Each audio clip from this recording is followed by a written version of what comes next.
నమస్తే, welcome to అమ్మా news. Welcome to reporters time. ముందుగా ప్రధానంగా చూసుకుంటే భద్రాద్రికి సంబంధించినటువంటి మా ప్రతినిధి నవీన్ మనకున్నారు. ప్రాంతం ఏదైనా, అంశం ఏదైనా, ఇష్యూ ఏదైనా దానిపై సమగ్ర సమాచారం అందించడానికి అందరూ కూడా సిద్ధంగా ఉన్నారు. ఎస్, ముందుగా భద్రాద్రి వెళ్దాం. మా ప్రతినిధి నవీన్ మనకి అందుబాటులో ఉన్నారు. భద్రాద్రి జిల్లాగా ఏర్పడిన తర్వాత కొత్తగూడెంలో భూములు రెక్కలొచ్చినటువంటి పరిస్థితి కనిపిస్తుంది. ప్రభుత్వ భూములపై కళ్ళేసినటువంటి అధికార పార్టీ నాయకులు సింగరేణి నుంచి ప్రభుత్వానికి బదలించిన స్థలాలపై కూడా కన్నేసినటువంటి పరిస్థితి కనిపిస్తూ ఉంది. అధికార పార్టీ నేతల కన్ను పడడంతో కరువైనటువంటి రక్షణ నేపథ్యంలో ప్రభుత్వ భూములు ఆక్రమిస్తున్నటువంటి పరిస్థితి కనిపిస్తుంది. అధికార పార్టీ ఉన్న వర్గపోరుతోనే బయటకు వస్తున్నటువంటి కీలక అంశాలు. సో ఇవన్నీ కూడా గోప్యంగా జరుగుతున్నటువంటి విషయాలు, వారి మధ్య ఉన్నటువంటి విభేదాల కారణంగా బయటకు వస్తున్నటువంటి పరిస్థితి కనిపిస్తుంది. మున్సిపల్ శాఖలో జరుగుతున్నటువంటి భూ కబ్జాలపై చర్యలు తీసుకోవాలని ప్రతిపక్షాలు ప్రధానంగా డిమాండ్ చేస్తున్నటువంటి పరిస్థితి కూడా భద్రాద్రి జిల్లాకు సంబంధించినటువంటి అంశంగా మనం చెప్పుకోవచ్చు. దీనిపై పూర్తి అప్డేట్స్ అందిస్తారు. నవీన్, చెప్పండి. ప్రత్యేక జిల్లాగా ఏర్పడినటువంటి భద్రాద్రి జిల్లా ఏర్పడినప్పటి నుంచి కూడా ఈ యొక్క అంటే ముఖ్యంగా జిల్లా కేంద్రమైనటువంటి కొత్తగూడెంలో అయితే భూములకు రెక్కలు వచ్చాయని చెప్పొచ్చు.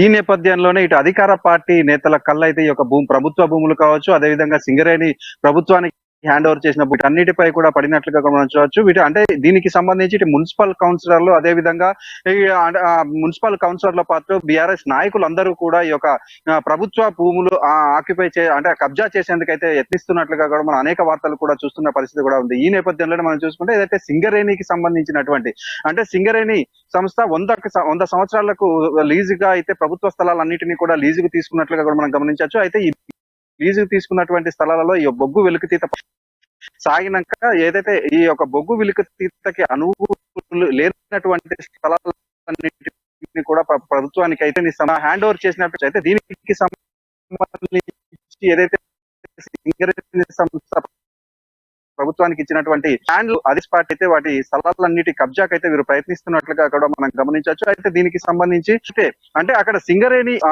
స్థిర నివాసం ఏర్పరచుకొని అదేవిధంగా అక్కడ ఉన్నటువంటి స్థలాలన్నిటిని ఆక్రమించుకున్న పరిస్థితి కూడా ఉంది. అయితే వీటికి సంబంధించి వారికైతే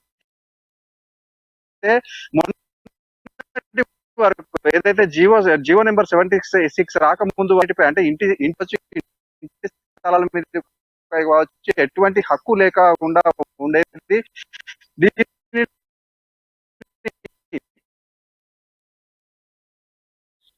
ప్రభుత్వం దృష్టికి అంటే ఎమ్మెల్యే వనమా వెంకటేశ్వర గెలిచాక దీనిని ప్రభుత్వ దృష్టికి తీసుకెళ్లి ఏదైతే సింగరేణి ప్రాంతంలో నివాసం ఉంటున్నటువంటి అంటే సొంత గృహం ఏర్పరచుకునే నివాసం ఉంటున్నటువంటి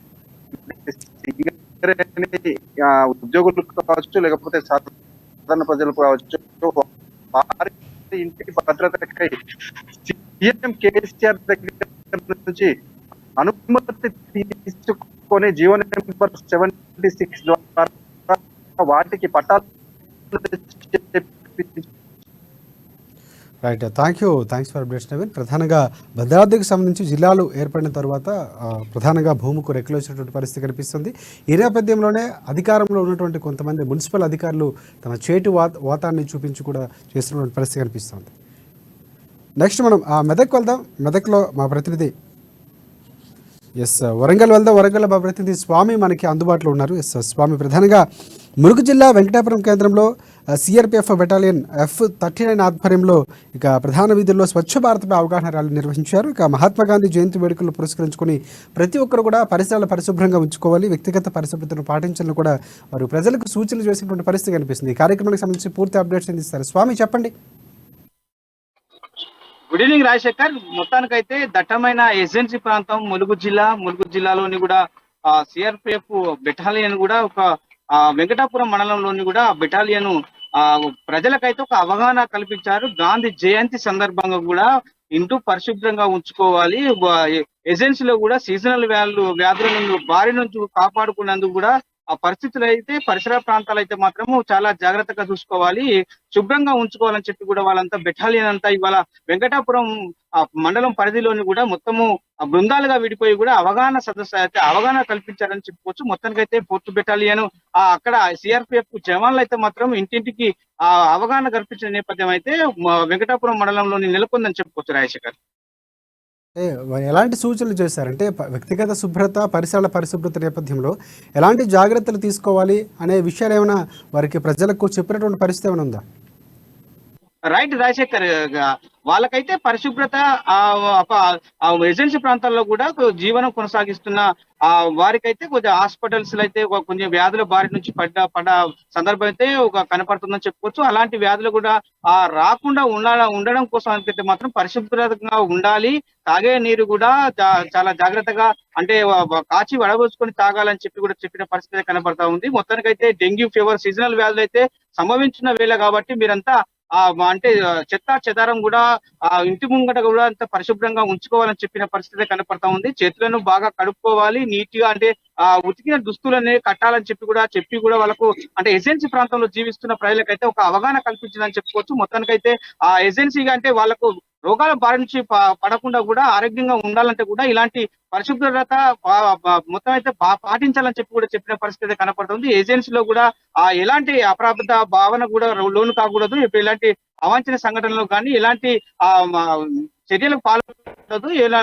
అంటే మీరు సహాయం చేసే విధంగా ఉండాలి తప్ప కూడా అసాంఘిక కార్యక్రమాలు చేసే వారితో కూడా స్నేహభావం కూడా ఉండకూడదని చెప్పిన పరిస్థితి కనపడుతుంది. మొత్తానికైతే వాటి పరిశుభ్రత భావం కూడా కల్పించాలని చెప్పి కూడా వారి కుటుంబాలకు మాత్రము బెటాలియన్ బృందాలుగా విడిపోయి కూడా ఆ ప్రధాన సెంటర్ల అంటే బొడ్రాయి దగ్గర కానీ లేకపోతే ప్రధాన సెంటర్ల వద్ద కుడలి వద్ద కూడా చెప్పిన పరిస్థితి కనపడుతుంది. గిరిజన గూడాల్లో కూడా ఇలాంటి అవగాహన సదస్సులు కూడా చాలా పెడితే బాగుంటుంది. దీంతో పాటు కూడా మెడికల్ క్యాంపులు కూడా ఆ బెటాలియన్ ఆధ్వర్యంలో కూడా గాంధీ జయంతి సందర్భం కూడా ఏర్పాటు చేసే పరిస్థితి అయితే కనపడుతుందని చెప్పుకోవచ్చు. వారైతే మెడికల్ క్యాంపులు కూడా నిర్వహిస్తామని చెప్పిన పరిస్థితి అయితే కనపడతా ఉంది. మొత్తానికైతే వెంకటాపురం మండలంలోని చుట్టుపక్కల గ్రామాలలో కూడా మొత్తానికి అంటే ఎసెన్స్ అంటే మావోయిస్టులు ఉన్న ప్రాంతం ఏరియా కాబట్టి అటు సైడ్ కూడా మొత్తము అసాంఘిక కార్యక్రమాలకు పాల్పడ్డ వ్యక్తులతో సాహసం చేయకూడదు. ఎవరైనా అపరిచితులుగా అంటే అనుచిత అంటే వేరే ఇతరులు ఎవరైనా కనపడితే మాత్రం మాకు చెప్పాలని చెప్పి పరిస్థితులు అయితే కనపడతా ఉంది. మొత్తానికైతే పోలీసులకును ప్రజలకు అంటే సమన్వయ సంబంధం ఏర్పరచుకోవడానికి కూడా ఇలాంటి అవగాహన సదస్సులు కూడా చేస్తున్నారని చెప్పుకోవచ్చు. మొత్తానికైతే ఇవాళ పరిశుభ్రత భావంగా ఉంటే మాత్రం సీజనల్ వ్యాధి నుంచి కాపాడుకోవచ్చు అని చెప్పి కూడా ఆరోగ్యమే మహాభాగ్యం అని చెప్పిన పరిస్థితి కనపడుతుంది రాజశేఖర్. రైట్. స్వచ్ఛ భారత్ అవగాహన ర్యాలీ కార్యక్రమంపై అక్కడ ఉన్నటువంటి స్థానిక ప్రజలు ఏమంటున్నారు, అలాగే సిఆర్పిఎఫ్ బెటాలియన్ 39కి సంబంధించి వారు ఇంకా మిగతా ప్రాంతాల్లో ఏమైనా నిర్వహించే అవకాశం ఉందని ఏమైనా చెప్పినటువంటి పరిస్థితి ఉందా? ఖచ్చితంగా ఉంది రాజశేఖర్. మొత్తానికైతే అక్కడ కర్రగుట్ట పేరారం కూడా మొన్న మావోయిస్టులు కూడా అక్కడ అంటే పోలీసు బెటాలియన్ కు దొరికిన పరిస్థితి కనపడుతుంది. ఆ ఏరియా అంతా కూడా జీవన భూతి కూడా అంటే కోయ జాతి ఆదివాసుల గూడాలు అయితే చాలా అగమ గోచరంగా ఉంటాయి. వాళ్ళ జీవిత పరిసర ప్రాంతాలు అయితే పరిశుభ్రంగా ఉండకుండా కూడా ఆ చాలని బట్టలతోని కూడా చాలని అన్నంతో కూడా తిని వారి జీవనం గడిపిన పరిస్థితి కనపడుతుంది. కొన్ని ఎండాకాలం పరిస్థితుల్లో మాత్రము తునికి ఆకు ఎరగబోయే తునికి ఆకు సేకరణ చేసే నేపథ్యంలో అప్పుడు తునికి ఆకు కాయలను కూడా తిని కూడా వాళ్ళు ఆ పాల పనులు అయితే ఇవన్నీ తునికి పనులు అయితే పనులు తిని కూడా జీవనం సాగించే నేపథ్యం అయితే గిరిజన గూడాలకు ఉందని చెప్పవచ్చు. అలాంటి దుర్భరమైన జీవితాన్ని నుంచి బయటపడాలంటే మీరంతా పరిశుభ్రంగా ఉండాలి, మీరంతా ఒక ఉన్నత చదువుకోవాలి అని చెప్పిన పరిస్థితి కనపడతా ఉంది. అక్కడ మాత్రము ఇప్పటికే గాంధీ జయంతి నెక్స్ట్ మంత్ ఉన్నందు సందర్భంగా కూడా ఇప్పటికీ కూడా వాళ్ళైతే అంటే మొత్తానికైతే గిరిజన గూడాలలోకి వెళ్ళి బృందాలుగా అంటే సిఆర్పిఎఫ్ బెటాలియన్ మాత్రము బృందాలుగా విడిపోయి కూడా ప్రజలతోని సంబంధాలు కలిగించుకోవడానికి కూడా ఇవాళ ఆ సర్పంచులతో మాట్లాడి కూడా అవగాహన సదస్సులు అయితే ఏర్పాటు చేస్తున్నారని చెప్తున్నారు. మొత్తానికైతే ప్రజలైతే ఒక రియాక్ట్ అయ్యారని చెప్తున్నారు. ఎందుకంటే ప్రజలకు ఈ విధంగా చెప్పి కూడా అక్కడ ఉన్న ఒక ఏరియాకు ఒక మెడికల్ అంటే ఏరియా హాస్పిటల్ ఉంటుంది. ఆ హాస్పిటల్లో కూడా కొంత డాక్టర్లు కూడా లేక కూడా కరువైతున్న పరిస్థితి కనపడుతుంది. సీజనల్ వ్యాధులతో కూడా డెంగ్యూ వ్యాధులతో కూడా ప్రబల్లి కూడా కొంతమంది మృత్యువ్యాధి పడ్డ ఘటన కూడా ఏజెన్సీ ప్రాంతంలో నెలకొందని చెప్పుకోవచ్చు. అప్పటికే అలాంటి నుంచి బయటపడాలంటే కూడా ఫస్ట్ అయితే కుటుంబం అంతా పరిశుభ్రంగా ఉండాలి. చుట్టుపక్కల అంటే డెంగ్యూ అంటే గుంటలలో నీళ్లు ఉంచకుండా కూడా ఆ వేడిని కాచిపెట్టుకుని కూడా డెంగ్యూ ఫీవర్ అంటే దోమలు ఇట్లా వాలకుండా కూడా పరిశుభ్రత పాటించాలని చెప్పి కూడా చెప్పిన పరిస్థితి ఉంది. ప్రజలైతే ఇవాళ ఇట్లాంటి అవగాహనలు కల్పిస్తే గుడాలు అంటే బాగుపడతాయని చెప్పిన పరిస్థితి కనపడుతుంది అనుకోవచ్చు రాజేష్ గారు. థ్యాంక్స్ ఫర్ అప్డేట్ స్వామి. ప్రధానంగా స్వచ్ఛ భారత్ అనేది కార్యక్రమాన్ని చాలా దిగ్విజయంగా చేపట్టవలసిన అవసరం ఉందని గతంలో ప్రధాని మోదీ లాంటి వ్యక్తులు కూడా చెప్పినటువంటి పరిస్థితి. సో వ్యక్తిగతంగా మనం ఎంత శుభ్రంగా ఉన్నాం, పరిసరాలు కూడా అంతే శుభ్రంగా ఉంచుకోవాలి. ఇంట్లో ఎంత శుభ్రంగా ఉంటాం, ఇంటి బయట కూడా అంత శుభ్రంగా ఉండాలి. వ్యాధుల నుంచి దూరంగా ఉండే అవకాశం ఉంటుంది కాబట్టి ఖచ్చితంగా ఆ దిశగా కూడా ప్రయత్నం చేయాలంటూ ర్యాలీ నిర్వహించినటువంటి పరిస్థితి కనిపించింది. నెక్స్ట్ మనం మెదక్ వెళ్దాం. మెదక్ సంబంధించి మా ప్రతినిధి సునీల్ మనకి అందుబాటులో ఉన్నారు. ఎస్, మెదక్ జిల్లా వ్యాప్తంగా కొనసాగుతున్నటువంటి అంగన్వాడీ టీచర్లు ఆయాల సమ్మె కొనసాగుతుంది. సదాశివపేటలో రోడ్లపై పొర్లు దండాలు పెడుతూ వినూత్నంగా వారు నిరసన వ్యక్తం చేసినటువంటి పరిస్థితి కనిపించింది. అక్కడ అంగన్వాడీ టీచర్లు కానీ ఉద్యోగులు రెగ్యులర్ చేయాలని వారు డిమాండ్ చేస్తున్నారు. న్యాయమైన డిమాండ్లను పరిష్కరించాలని, ప్రభుత్వం నుంచి ఎలాంటి స్పందన రాలేదంటూ కూడా అంగన్వాడీలు వాపోతున్నటువంటి పరిస్థితి కనిపిస్తుంది. గత చాలా రోజుల నుంచి కూడా వాళ్ళు వారి నిరసన గళాన్ని వినిపిస్తున్నారు. వినూత్నంగా ప్రభుత్వానికి తెలియజెప్పే ప్రయత్నం చేస్తున్నారు. కనీస డిమాండ్లు నెరవేర్చని చెప్తున్నటువంటి పరిస్థితి కనిపిస్తుంది. దీనిపై పూర్తి అప్డేట్స్ ఏంటి సునీల్ చెప్పండి. మెదక్ జిల్లా వ్యాప్తంగా అంగన్వాడీ టీచర్లు ఆయాల నిర్వధిక సమ్మె కొనసాగుతోంది. అయితే ప్రతినిత్యం వారు వినూత్న రీతిలో నిరసన వ్యక్తం చేస్తున్నారు. మానవహారం ఏర్పాటు చేయడం, జాతీయ రహదారిపై ఆకులు అలమలు తింటూ నిరసన వ్యక్తం చేయడం, లేదంటే ఒట్టికాలపై నిలబడి నిరసన వ్యక్తం చేయడం, ఇవన్నీ కూడా జరుగుతున్నటువంటి పరిస్థితి ఉంది. అయితే తాజాగా సదాశివంలో రోడ్డుపై దండాలు పెడుతూ అంగన్వాడీ టీచర్లు నిరసన వ్యక్తం చేశారు వినూత్న రీతిలో. రాష్ట్ర ప్రభుత్వం తమను వెంటనే రెగ్యులరైజ్ చేయాలని చెప్పి కూడా వారు డిమాండ్ చేస్తున్నటువంటి పరిస్థితి ఉంది. వీరి ఆందోళనకు ప్రతిపక్ష పార్టీలు కూడా మద్దతు పలికాయి. కాంగ్రెస్, సిపిఎం, సిఐటియు నాయకులు కూడా నిత్యం వారికి సంఘీభావం చెబుతున్నటువంటి పరిస్థితి ఉంది. గత కొద్ది రోజుల్లో చూసుకున్నట్లయితే సంగారెడ్డి, కొండాపూర్లో నిర్వహించినటువంటి సమ్మెలో ఎమ్మెల్యే జగ్గారెడ్డి కూడా పాల్గొన్నారు. తమ ప్రభుత్వం వస్తే న్యాయం చేస్తామని చెప్పి కూడా ఇప్పటికే ఎమ్మెల్యే జగ్గారెడ్డి కాంగ్రెస్ పార్టీ పక్షాన ఆయన హామీ ఇవ్వడం జరిగింది. అయితే నిత్యం మండల కేంద్రాలు, అదేవిధంగా జిల్లా కేంద్రంలో కూడా నిరసన వ్యక్తం చేస్తా ఉన్నారు. సిద్దిపేట, మెదక్, సంగారెడ్డి జిల్లా కేంద్రాల్లో కలెక్టరేట్ల ముట్టడి, కలెక్టరేట్ల యొక్క ధర్నాలు, ఆందోళనలు అంగన్వాడీ టీచర్లు నిత్యం కొనసాగిస్తున్నటువంటి పరిస్థితి ఉంది. రాష్ట్ర ప్రభుత్వం ఇచ్చిన హామీ మేరకు తమ రెగ్యులరైజ్ చేయాలని చెప్పి కూడా చెప్తా ఉన్నటువంటి పరిస్థితి. అయితే సీఎం కేసీఆర్ గతంలో ఇచ్చినటువంటి హామీ కాంట్రాక్ట్ ఉద్యోగులు తెలంగాణ రాష్ట్రం, తెలంగాణ ప్రభుత్వం ఉండాలని చెప్పి కూడా ఇచ్చినటువంటి హామీ నిలబెట్టుకోవాలని చెప్పి కూడా తాము డిమాండ్ చేస్తున్నామని చెప్పి ఇప్పటికే అంగన్వాడీ టీచర్లు చెప్తున్నటువంటి పరిస్థితి. కానీ ప్రభుత్వం కానివ్వండి, అధికారులు కానివ్వండి, ఇప్పటి వరకు అయితే వారితో ఎలాంటి చర్చలు అయితే జరపని పరిస్థితి ఉంది. దాదాపు వాళ్ళు నిరసన వ్యక్తం చేస్తూ, అదేవిధంగా వారు నిర్వధిక సమ్మెకు దిగి కూడా దాదాపు ఇప్పటికే 29 రోజులు పూర్తయిపోయిన నేపథ్యంలో ఇప్పటికైతే అధికారులు కానివ్వండి, లేదంటే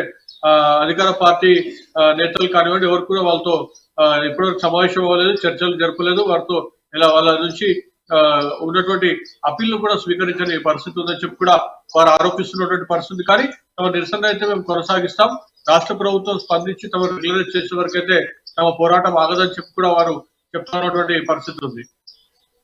సునీల్, ఇంకొకటి ప్రధానంగా చూసుకుంటే కాంట్రాక్ట్ అవుట్సోర్సింగ్ ఉద్యోగులు తెలంగాణ వచ్చిన తర్వాత ఉండడం చెప్పినటువంటి పరిస్థితి గతంలో కేసీఆర్ ఉన్నారు. దాదాపుగా 9 సంవత్సరాలు గడిచిపోయినప్పుడు కూడా ఇప్పటికీ చాలా సంస్థల్లో రెగ్యులర్ చేయనటువంటి పరిస్థితి కనిపిస్తుంది. ఇక ఈ నేపథ్యంలో మరికొన్ని రోజుల్లో ఎన్నికల నోటిఫికేషన్ ఉన్న నేపథ్యంలో, సో ఎన్నికల నోటిఫికేషన్ వచ్చిన తర్వాత వారి సమ్మెకు సంబంధించినటువంటి వారి నిరసనలు ఎలా ఉండే అవకాశం కనిపిస్తూ ఉంది. ఎందుకంటే ఎన్నికల నోటిఫికేషన్ వచ్చిన తర్వాత ప్రభుత్వం నుంచి ఏ హామీ వచ్చే అవకాశాలు చాలా తక్కువగా ఉంటాయి కాబట్టి, సో వారు ఎలా వెళ్ళబోతున్నారు అంటే దాదాపుగా వస్తే 2-3 రోజుల్లోనే ప్రభుత్వం నుంచి ఏదైనా హామీ వచ్చే అవకాశం ఉంది. సో అలాంటి పరిస్థితులు దాదాపుగా కనిపించట్లేదు కాబట్టి, సో వారు భవిష్యత్తులో ఎలాంటి కార్యాచరణ రూపొందించున్నారు? అయితే ఎన్నికల నోటిఫికేషన్ వచ్చిన నేపథ్యంలో అయితే ఎన్నికల నోటిఫికేషన్ వన్స్ ఒక్కసారి వచ్చేసాక వీరందరూ కూడా, అంటే ముఖ్యంగా అంగన్వాడీ కార్యకర్తలు, అంగన్వాడీ టీచర్లు కూడా అంటే వాళ్ళకు ఎన్నికల విధులకు సంబంధించి కూడా వారికి ఎన్నికల డ్యూటీలు కూడా వేస్తున్నటువంటి పరిస్థితి ఉంటుంది. అయితే ఈసారి వారు నిరసనలో సమ్మెలో ఉన్న నేపథ్యంలో మరి వారు ఎన్నికల విధులకు హాజరవుతారా, గైర్ హాజరవుతారా అనేది మాత్రం ఇంకా వారు చర్చించుకుంటున్నటువంటి పరిస్థితి. ఆలోపు కనుక ప్రభుత్వం సానుకూలమైనటువంటి ప్రకటన వస్తే ఎన్నికల విధులు నిర్వహిస్తాం, లేదంటే ఎన్నికల విధులు కూడా వారు బహిష్కరించేందుకు కూడా సిద్ధమవుతున్నటువంటి సమాచారం అందుతుంది. రాజశేఖర్, ఇంకోటి అంటే ఈ నేపథ్యంలోనే ఒకవేళ ప్రభుత్వం 2 రోజుల్లో హామీ స్పష్టమైనటువంటి ఆదేశం ఇవ్వకపోతే ఈ ప్రభావం అనేది ఓట్ల రూపంలో కూడా వారు చూపించే అవకాశం ఉంది అనుకోవచ్చా? రాబోయే ఎన్నికల్లో బీఆర్ఎస్ కోటేమని చెప్పి కూడా ఇప్పటికీ అంగన్వాడీ టీచర్లు కరాఖండిగా చెప్తున్నటువంటి పరిస్థితి. ఎందుకంటే సీఎం కేసీఆర్ ఉద్యమ సమయంలో కానివ్వండి, ప్రభుత్వం ఏర్పడ్డాక కానివ్వండి, ఇచ్చినటువంటి హామీలు ఏవి కూడా నెరవేర్చలేదని చెప్పి కూడా అంగన్వాడీ టీచర్లు ఆగ్రహం వ్యక్తం చేస్తున్న నేపథ్యంలో మీరు అన్నట్టుగా ఖచ్చితంగా రాబోయే ఎన్నికల్లో అంగన్వాడీ టీచర్లు ఉద్యోగుల ఓటు బ్యాంక్ అయితే బీఆర్ఎస్ కు పెద్ద ఎత్తున దెబ్బతీసే అవకాశాలు ఉన్నాయని చెప్పి కూడా మనం స్పష్టంగా చెప్పవచ్చు. అయితే ఈ ఓటు బ్యాంక్ ఎటు సైడ్ మరుతుంది అయితే ముఖ్యంగా అయితే కాంగ్రెస్ పార్టీ వైపు మీరందరూ కూడా పరిలక్షం కూడా మనకు రాజకీయ విశ్లేషకుల అభిప్రాయంలో వ్యక్తం చేస్తున్నటువంటి పరిస్థితులు. Right thanks for update Sunil. Next మనం నిజామాబాద్ వెళ్దాం. నిజామాబాద్లో మా ప్రతినిధి నవీన్ మనకి అందుబాటులో ఉన్నారు. నిజామాబాద్ జిల్లాలో ప్రధాని మోదీ బహిరంగ సభ తర్వాత బీజేపీలో పెరిగినటువంటి నయా జోష్ కనిపిస్తూ ఉంది. రెట్టింపు ఉత్సాహంతో పనిచేస్తున్నారు అక్కడ ఉన్నటువంటి కమల శ్రేణులు. అలాగే రానున్న రోజుల్లో రానున్న ఎన్నికల్లో బోధన ఎమ్మెల్యే షకీలు ఓడిస్తామని కూడా ప్రకాష్ రెడ్డి చెప్పినటువంటి పరిస్థితి కనిపిస్తుంది. కొన్ని ఎమ్మెల్యే షకీలు సంబంధించిన అవరోధాలు ఉంటే అవి కూడా క్యాష్ చేసుకుని ఖచ్చితంగా బీజేపీ పార్టీ గెలుపు దిశగా పనిచేస్తామని చెప్పినటువంటి పరిస్థితి, ధీమా వ్యక్తం చేసినటువంటి పరిస్థితి కూడా ప్రకాష్ రెడ్డి నుంచి కనిపిస్తుంది. దీనిపై పూర్తి అప్డేట్స్ ఏంటి చెప్పండి. తెలంగాణలో ఎన్నికలు జరగకపోవడంతో మరి ఇటు అన్ని పార్టీలు కూడా ఆటగా కొనసాగుతున్నాయి. ముఖ్యంగా మరికొన్ని నెలల్లో ఎన్నికలు ఉండడంతో కూడా ఆయా పార్టీలు కూడా ఇటు ప్రజల వద్దకు వెళ్ళే ప్రయత్నం చేస్తున్నాయి. ముఖ్యంగా నియోజకవర్గంలో బీజేపీ పార్టీ ఎలా ఉంది, దీనిపై మాట్లాడడానికి మేడపాటి ప్రకాష్ రెడ్డి ఉన్నారు. వీరిని అడిగి మరి తెలుసుకుందాం. చెప్పండి. ఒక సంస్థని 2008లో స్టార్ట్ చేయడం జరిగింది. ఆ రోజు నుంచి ఆ యొక్క ఫౌండేషన్ ద్వారా వివిధ కార్యక్రమాల్ని చేపట్టడం జరిగింది. కరోనాలో అయితేనేమి, కరోనాకి ముందు అయితేనేమి, కరోనా తర్వాత అయితేనేమి ప్రజల్లో ఏదైతే నేను పుట్టిన గడ్డ బోధన్, ఇక్కడి నుంచి వెళ్ళి మంచి అభివృద్ధి చెంది మంచి స్థాయికి వచ్చాను కాబట్టి మా ప్రతి కంపెనీ నుండి లాభంలోంచి కొంత పర్సంటేజు ఎన్పిఆర్ ఫౌండేషన్కి వస్తుంది. ఆ ఫౌండేషన్ నుంచి ఆ డబ్బుల్ని ఎవరైతే బాధల్లో ఉన్నారో, ఎవరైతే సమస్యలతో ఉన్నారో వాళ్ళకి సహాయం చేయడం జరుగుతుంది. దాని ముఖ్య ఉద్దేశంగా ఎన్పిఆర్ ఫౌండేషన్ తీసుకోవడం జరిగింది. దాని ద్వారా కరోనా టైంలో అయితేనేమి, ఆ తర్వాత అయితేనేమి వివిధ రూపాలలో సమస్యలలో ఉన్న ప్రాబ్లమ్స్ ఉన్న వారికి వివిధ రకాలుగా సహాయం కూడా చేయడం జరిగింది. ఇకపోతే గత 20-25 రోజుల నుంచి మేము ప్రజల్లో తిరుగుతున్నప్పుడు మాకు అనిపించింది ప్రతి ఇంట్లో కూడా ఒక నిరుద్యోగి ఉన్నాడు. యాక్చువల్గా చూస్తే నాకు మనస్ఫూర్తిగా అనిపించింది ఏంటంటే మేళా అయితే నిర్వహిద్దాం కానీ మేళాకి ఎక్కువ మంది రావద్దు అని అనుకున్నాను నేను. ఎందుకంటే నిరుద్యోగం తక్కువ ఉంటే తక్కువ మంది వస్తారు కాబట్టి యువకులు తక్కువ మొత్తంలో రావాలి, ఉద్యోగాలు అందరికీ అందాలి అని అనుకున్నాను. కానీ ఇక్కడ మేళా చూసినట్టయితే మేము 1500 వరకు వస్తారనుకుంటే ఈరోజు దగ్గర 3500 నుంచి 4000 మంది నిరుద్యోగులు రావడం జరిగింది. నేను అంటే రాజకీయాలు ఇక్కడ మాట్లాడొద్దు కానీ ఎంత బాధ అనిపిస్తుందంటే నిరుద్యోగత ఇంత భయంకరంగా ఉంది. ఏదైతే తెలంగాణ టీపీసీఐఎస్ ఏమో అవినీతిలో కూరిపోయి పేపర్లు అవుట్ అయ్యి వాళ్ళకు ఉద్యోగాలు లేవు. అలాగే డిఎస్సి ప్రకటించి టీచర్లకు ఉద్యోగాలు లేవు. కానీ ఈరోజు కొత్త స్కీములు తీసుకొచ్చి బడి పిల్లలు ఆరోగ్య సంరక్షణ ఏదో స్కీమ్ నిన్ననే డిక్లేర్ చేశారు. పొద్దున పూట బ్రేక్ఫాస్టు, మధ్యాహ్నం లంచు, సాయంత్రం స్నాక్స్ ఫ్రీగా పెడతాము స్కూళ్ళలో అని చెప్పి ఒక పెద్ద యాడ్లు దగ్గర ₹1 కోటి విలువ చేసే పెద్ద గవర్నమెంట్ యాడ్లు ఇచ్చి ఆ యొక్క కార్యక్రమాన్ని నిన్న టీఆర్ఎస్ ప్రభుత్వం చేయటం జరిగింది. నేను ఈ ప్రభుత్వాన్ని సూటిగా ప్రశ్నిస్తున్న ఈ ప్రభుత్వాన్ని మరియు లోకల్ ఎమ్మెల్యేని, మీకు తలకాయ అంటూ ఉంటే ఆ ప్రకటనలు ఏదైతే ఇచ్చారో ఆ డబ్బులు మరియు పిఎం శ్రీ అనే యోజనలో వచ్చిన డబ్బులు, ఈ 2 డబ్బులు కలిపితే మీకు ఏదైతే గవర్నమెంట్ స్కూళ్ళలో ఇన్ఫ్రాస్ట్రక్చర్ లేదో, బాత్రూమ్లు లేవో, బాలికలు ఉన్న స్కూళ్ళల్లో కూడా బాత్రూమ్ ఫెసిలిటీ లేదు. ఆ బాత్రూమ్ ఫెసిలిటీ ఒక్కొక్క బాత్రూమ్ కట్టడానికి మీకు అయ్యేది కానీ మినిమం ₹15,000 ఖర్చు. కానీ ఈరోజు ఆ దిశగా ఎక్కడ ఆలోచించట్లేదు. పిల్లల విషయానికి వచ్చేటప్పటికి పిల్లల్ని తిండి చుట్టూ తిప్పి ఆ ఉన్న 1, 2, 3 టీచర్లను కూడా వీళ్ళకి పొద్దున ఏం పెట్టాలి, మధ్యాహ్నం ఏం పెట్టాలి, సాయంత్రం ఏం పెట్టాలనే కాన్సన్ట్రేషన్ తోటి వాళ్ళకి చదువులు చెప్పించకుండా పిల్లల్ని మాత్రం చదువులకు దూరంగా నెట్టేసే కార్యక్రమం చేపట్టారు. కాబట్టి నేను ఈ ఫౌండేషన్ ద్వారా రాజకీయ ప్రసంగాలు చేయవద్దు కానీ ఇంతమంది నిరుద్యోగులు చూసిన తర్వాత చేయకుండా ఉండలేకపోతున్నాను. తప్పకుండా రాబోయే రోజుల్లో నిరుద్యోగత రూపు మాపాలంటే భారతీయ జనతా పార్టీ ప్రభుత్వం రావాలి, భారతీయ జనతా పార్టీ ఎమ్మెల్యే బోధనలో గెలవాలి. ఎందుకంటే ముఖ్యంగా మేము కూడా ఇంతమందిని చూసిన తర్వాత మా ఫౌండేషన్ ద్వారా మా ఫౌండేషన్ ట్రస్టీలు కానివ్వండి మేము కానీ ఒక డిసిషన్కి రావడం జరిగింది. రాబోయే రోజుల్లో మేము బోధన నియోజకవర్గంలో ఒక ఇండస్ట్రీని పెద్ద మొత్తంలో 3,000 నుంచి 3,500 మందికి ఉద్యోగం కల్పించే ఒక ఇండస్ట్రీని ప్లాన్ చేద్దామని చెప్పి డిసైడ్ చేసుకోవడం జరిగింది. పూర్తిగా బీఆర్ఎస్ ప్రభుత్వంలో కూడా చాలా మంది నిరుద్యోగ సమస్య కూడా పెరిగిపోయిందని చెప్పి ప్రధానంగా చెప్తున్నారు. అందుకే తాము ఇటు తన ఫౌండేషన్ ద్వారా కూడా అనేక మంది కూడా ఉద్యోగ అవకాశాలు కూడా కల్పిస్తామని చెప్పి ప్రధానంగా చెప్తున్నారు. అయితే ఇటు తెలంగాణ తాము హిందువులుగా పుట్టాము, హిందువులుగానే హిందువులంతా తమకు ఓటేయాలని చెప్పి ప్రధానంగా చెప్తున్న పరిస్థితి మాత్రం కనిపిస్తుంది. అయితే ముఖ్యంగా రానున్న తెలంగాణ రాష్ట్రంలో రానున్న రోజుల్లో కూడా ఇటు అధికారంలోకి right thanks for updates Naveen. Next మనం ఆదిలాబాద్ వెళ్దాం. అక్కడ మా ప్రతినిధి జోషి మనకి అందుబాటులో ఉన్నారు. సో కేసీఆర్ ఫౌండేషన్ ఆధ్వర్యంలో ప్రెషర్ కుక్కర్ల పంపిణీని పోలీసులు అడ్డుకోవడం అనుమానాలు కలిగిస్తుంది. గతంలో కూడా అడ్డుకున్నటువంటి పరిస్థితి కనిపిస్తుంది. ఇక ఈసీ ఆదేశాల మేరకే పంపిణీని అడ్డుకున్నామని కూడా అక్కడ స్థానికంగా ఉన్నటువంటి సీఐ చెప్పినటువంటి పరిస్థితి కనిపిస్తుంది. కుక్కర్లు సీజ్ చేయడం వెనుక జోగురామన్న ప్రమేయం ఉందా అని అడిగినట్టు సందర్భంలో ఆయన తోసిపుచ్చినటువంటి పరిస్థితి కూడా కనిపించింది. ఇక మొత్తానికి దీనికి సంబంధించినటువంటి పూర్తి అప్డేట్స్ ఏంటి చెప్పండి జోషి. ఫౌండేషన్ ఆధ్వర్యంలో పంపిణీ చేస్తున్నటువంటి కుక్కర్ల వ్యవహారంలో కేఎస్ఆర్ ఫౌండేషన్ అధినేత కాంగ్రెస్ రాష్ట్ర నాయకులు కంది శ్రీనివాసరెడ్డికి పోలీసులు పలు సెక్షన్ల కింద కేసులు నమోదు చేసినట్లుగా తెలుస్తుంది. దానికి సంబంధించి ప్రస్తుతం ఆదిలాబాద్ 1 టౌన్ సిఐ సత్యనారాయణ గారు ఉన్నారు. సార్ చెప్పండి, అంటే ఏ విధమైనటువంటి పరిస్థితుల్లో కేసు నమోదు చేయడం జరిగింది, ఏ సెక్షన్ల కింద కేసు నమోదు చేయడం జరిగింది? ఎలక్షన్కు సంబంధించి ఎలక్షన్ కమిషన్ ఆదేశాల మేరకు వాళ్ళకు ఒక ఇన్ఫర్మేషన్ వచ్చింది అన్నట్టు ఎలక్షన్ బేస్ చేసుకొని ఇక్కడ కుక్కర్లు పంచిపెడుతున్నారు. దాని మీద మేము కేసు నమోదు చేసి సెక్షన్ 171E1 సెక్షన్ 420 IPC కింద కేసు నమోదు చేసినాం. దాని విషయంలో ఎక్స్ప్లెనేషన్ కావాలని చెప్పేసి ఎక్స్ప్లెనేషన్ కాల్ కోసం 41A CRPC నోటీసు శ్రీనివాస్ గారికి అందించింది. ఏ సెక్షన్ల కింద కేసు నమోదు చేయడం ఏదైనా చెప్పండి? 171E1 420 కింద కేసు నమోదు చేసినాం. సాధారణంగా 420 అనేటటువంటిది ఎవరైనా మోసం చేసిన సందర్భంలో నమోదు చేసేటటువంటి సెక్షను. అంటే ప్రస్తుతము కేఎస్ఆర్ ఫౌండేషన్ అధినేత ఎవరిని మోసం చేసినట్లుగా పోలీస్ శాఖ భావిస్తుంది sir?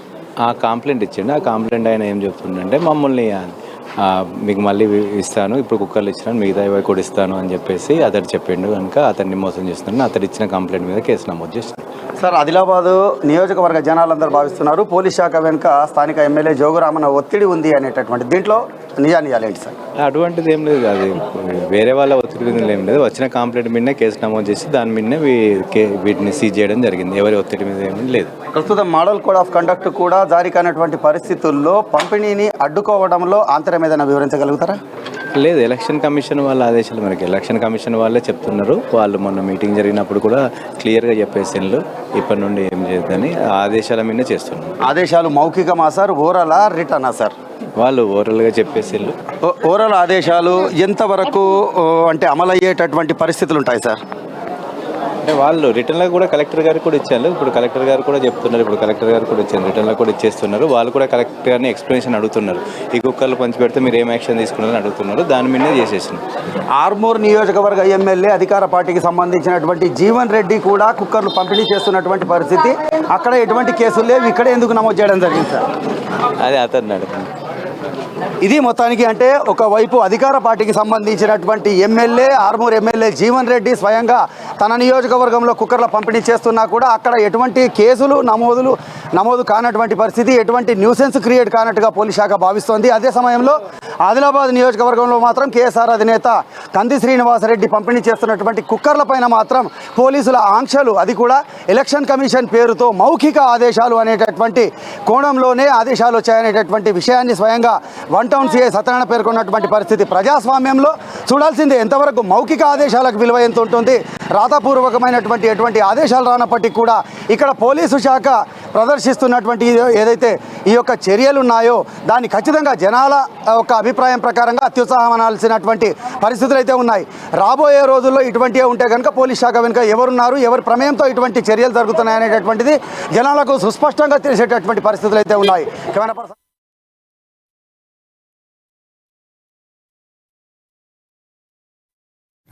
Thanks for updates Joshi. ఇది ఇవాళ రిపోర్టర్స్ టైం. రేపటి రిపోర్టర్స్ టైంలో మళ్ళీ కలుసుకుందాం. అంతవరకు చూస్తూనే ఉండండి అమ్మా న్యూస్, నిజం కోసం జనం కోసం.